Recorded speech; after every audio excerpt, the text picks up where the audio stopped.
A new study shows a dramatic increase in Americans relying on Social Security checks, especially among men. Social Security is the single largest source of income for seniors in retirement. Schaefer believes the Pentagon's censorship of his book violates his constitutional right to free speech, and his attorneys are considering suing.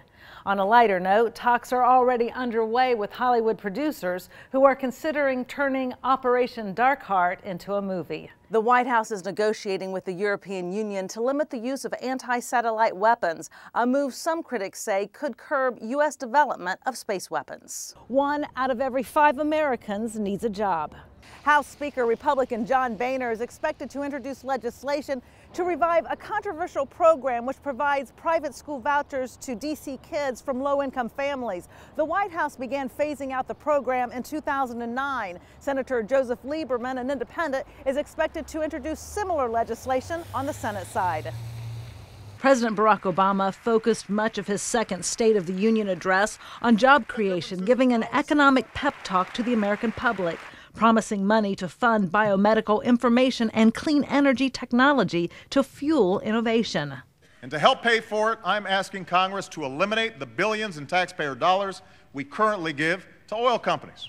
Any president who has 9.4% unemployment has to be cognizant of that fact, but it doesn't mean you want to remind voters that we have high unemployment. President Obama's plan will take years to implement. In the meantime, nearly 15 million Americans are unemployed. 1 out of every 5 Americans needs a job. And according to a new Labor Department report, unemployment figures in 20 states continued to rise in December. Outside a somewhat recession-proof Washington, many Americans still feel trapped in the recession. Americans say unemployment is the #1 problem facing the U.S. in 2011.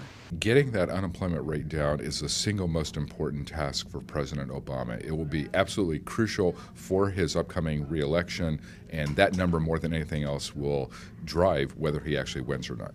Just hours after delivering his State of the Union address, President Obama headed to Wisconsin to begin his White House to Main Street tour. It's his 7th trip to the critical swing state since taking office. Rhonda, Pence, Washington. Next to the housing crisis, some economists say cities declaring bankruptcy is the biggest threat to the U.S. economy in 2011. More than 100 cities could go bust in the new year. It certainly would precipitate a very dangerous situation. In Michigan, a small city called Hamtramck only has funds to operate until March 1st. City officials slashed money for boarding up abandoned houses, and no money has been set aside to plow snow. State officials are fearful if Hamtramck goes bankrupt, it will open the door for 30 other cities in Michigan to go down the same path, including Detroit. If a major state, say California or Michigan, were to declare bankruptcy, or even a couple of states, that could cause considerable chaos. It could help drag down the U.S. economy. Hamtramck has been more dependent on the auto industry than even Detroit, and with property values going down, the city's tax base is collapsing. Hamtramck is notoriously mismanaged. It's known for a high degree of corruption.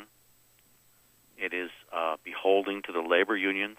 The problem is when money was rolling in, governments were very generous with pensions and benefits. But now the money's dried up and governments are still required to pay up or renegotiate contracts. The problems are worse in areas where there have been a large number of foreclosures, a decline in property values combined with unemployment. It's a recipe for a city to go bankrupt. Rhonda, Pence, Washington. If you burn a book in the U.S., chances are you'll turn it into a bestseller. That's what the Pentagon did when it bought nearly 10,000 copies of Operation Dark Heart, then destroyed the books under the auspices of protecting national security. For author Tony Schaefer, it was a public relations bonanza. The publisher was frankly shocked that over only 2 days of measure that we made the New York Times bestseller list. Operation Dark Heart is the biggest book to come out of Washington in some time. Some of the first edition copies not destroyed by the Pentagon are selling for thousands on eBay. Pentagon announced the very day of the second edition's release, the first edition being burned, which, it just kind of set people off. Schaefer, a former military spy and U.S. Army lieutenant colonel, believes the censorship of his book is linked to Operation Able Danger. He was a whistleblower who alleged the U.S. Defense Intelligence Agency failed to properly evaluate intelligence on hijacker Mohammed Atta before the 9/11 attack. With so much focus on the censorship, the content of Schaefer's book has been a bit neglected. But in it, Schaefer makes strong arguments against President Obama's foreign policy in Afghanistan. I would start the withdrawal of the 100,000 troops tomorrow. I'd declare victory, point out the fact to the American people there's been no new terrorist attacks trained or mounted from Afghanistan. Schaefer believes the Pentagon's censorship of his book violates his constitutional right to free speech, and his attorneys are considering suing. On a lighter note, talks are already underway with Hollywood producers who are considering turning Operation Dark Heart into a movie.